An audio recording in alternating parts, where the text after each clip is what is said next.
नमस्कार दोस्तों, मैं स्वागत करता हूँ फिर से आप लोगों का अपने चैनल पर।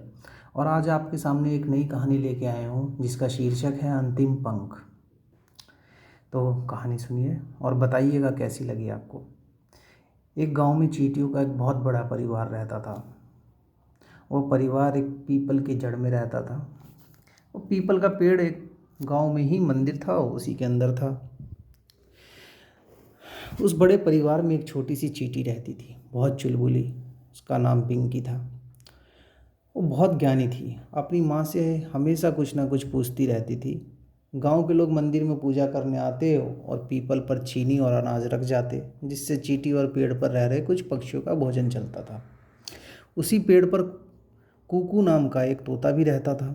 वो बहुत घमंडी था। वो हमेशा पिंकी को चिढ़ाता रहता और कहता, मैं तो अपने पंखों से उड़कर कहीं भी जा सकता हूँ, खेतों और घरों में जाकर मनपसंद भोजन कर सकता हूँ, पर तुम तो यहाँ रहती हो, हमेशा चीनी ही खाती हो। यह सब सुनकर पिंकी को बहुत दुख होता और वो अपनी माँ से यह सब कुछ बताती और पूछती, हमें भगवान ने इतना कमज़ोर, इतना छोटा, हमारा रंग भी काला, ऐसा क्यों बनाया है।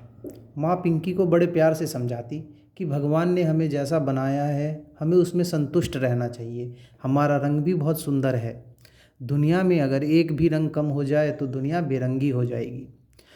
छोटे बड़े सभी जीव भगवान के लिए एक समान हैं। भगवान सबको एक सा प्रेम करते हैं। पिंकी यह सब सुन बहुत खुश हो जाती और फिर से खेलने चली जाती।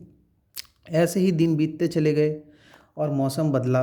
गांव में बहुत भारी बारिश होने लगी। मंदिर में पानी भरने लगा। यह सब देख पिंकी बहुत परेशान और डर गई। तभी तोता वहाँ आया और पिंकी को कहा, अब बता पिंकी, अब क्या करेगी। कुछ ही देर में पानी तेरे घर के अंदर चला जाएगा, फिर तुम लोग कहाँ जाओगे। मैं तो आराम से ऊंचे डाली पर जाकर बारिश के मज़े लूँगा। अब अपने भगवान से पूछो कैसे बचाएंगे तुम्हें।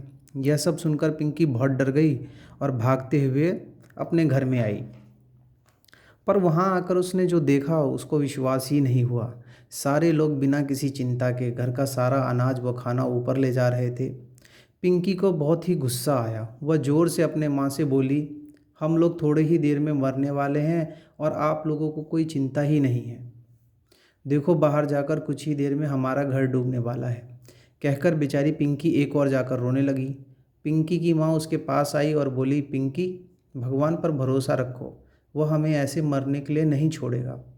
बस उन पर भरोसा रखो, उन्होंने सबके लिए कोई ना कोई योजना बना रखी है। बस सही समय आने का इंतज़ार करो। चलो अब हम यहाँ से निकलना है। रात होने लगी थी। सभी चींटियाँ पेड़ के नीचे इकट्ठा हो गई।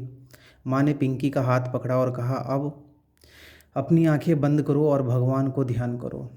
आगे जो होने वाला है उससे ईश्वर में तुम्हारी आस्था हमेशा के लिए बन जाएगी। पीपल के पेड़ के नीचे गुप्त अंधेरे में हजारों चींटियाँ एक साथ खड़ी हुई। चारों ओर पानी ही पानी था। पिंकी माँ का हाथ पकड़े आंख बंद किए खड़ी है। अचानक पिंकी को अपने शरीर में एक नए अंग का होने का एहसास हुआ। वह बढ़ता ही जा रहा था। पिंकी अपने भीतर बहुत बलशाली होने का अनुभव कर रही थी। शांत वातावरण धीरे धीरे शोर में बदलता जा रहा था। पिंकी ने आंखें खोली और देखा उसके शरीर में पंख आ चुके हैं। उसकी सारी परिवार उसके चारों ओर खड़ा है। सबने एक साथ पंख फड़फड़ाए। पंखों पर जमा बारिश का पानी चारों ओर फैल गया। पिंकी को यह सब एक अद्भुत जादू सा लग रहा था।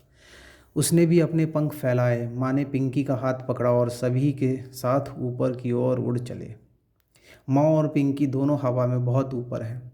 अब माँ ने पिंकी को हंसते हुए देखा और कहा, देखा बेटा पिंकी, ईश्वर ने हमें सभी कठिनाइयों से बचाने के लिए हमारे अंदर कुछ ना कुछ दे रखा है। सब हमारे भीतर ही है, बस हम पहचान नहीं पाते और हार जाते हैं। हमें ईश्वर पर भरोसा रखना चाहिए और कभी भी हार नहीं माननी चाहिए। तो गाइज़, आज की यही कहानी थी। उम्मीद है आप सबको पसंद आएगी।